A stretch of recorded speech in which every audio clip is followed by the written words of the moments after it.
doesn't matter what field of science I'm going to go into or what profession I am, I'm going to ask myself, how can I use AI to do my job better? Because they'll have learned from all the novels that were ever written, all the books by Machiavelli. Is AI just helping humans get this done, or is it eventually replacing humans?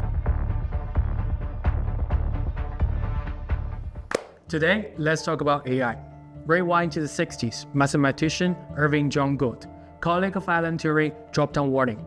Artificial intelligence would experience an explosive intellectual revolution, surpass humanity, and completely reshape society. Later scientists and sci-fi writers call this event a technological singularity. Once we cross that line, there's no going back. More than half a century later, the singularity seems to be breathing down our necks. Tech billionaires are sounding apocalyptic alarms or selling utopian visions, and scientists are channeling their inner Oppenheimer, warning us about AI and robot threats. Geoffrey Hinton, Nobel Prize winner for his contribution to machine learning, compared AI to a baby tiger cub. In the long run, if we can control it, we better make sure it likes us. At this year's Consumer Electronics Show in January, Elon Musk dropped a mind-bending fact in an interview. To train AI, humans have already fed the sum total of all books and internet knowledge. Now, AI is generating new knowledge on its own, breaking through knowledge boundaries with synthetic data. Musk predicts that within the next 3 to 4 years, AI will handle all cognitive work except tasks involving physical manipulation. And that's where robotics becomes a key issue.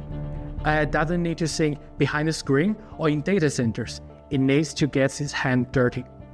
That's why NVIDIA CEO Jensen Huang declares next era belongs to the physical AI, embodied intelligence. Looking back at the past 2 years, AI's virtual breakthroughs have been coming at us non-stop. But when it comes to embodied intelligence, Unitree CEO Wang Xinxin noticed at the recent 2025 World Robot Conference that while the robotics industry has seen stunning growth this year, intelligent robots' biggest challenge now and in the future is still the need for large embodied intelligence model. NVIDIA's Jensen Huang is more optimistic, saying robotics will have its ChatGPT moment. Now let's look at the major players in the race, roughly distributed on the two sides of the Pacific. America leads established technologies and patent accumulation, and China excels as rapid implementation and application. Speaking of American progress in intelligent robotics, you can't ignore NVIDIA's secret weapon, the virtual training environment. Here's an example. Want to know how to make spaghetti? Virtual AI can quickly master a recipe, but actually cooking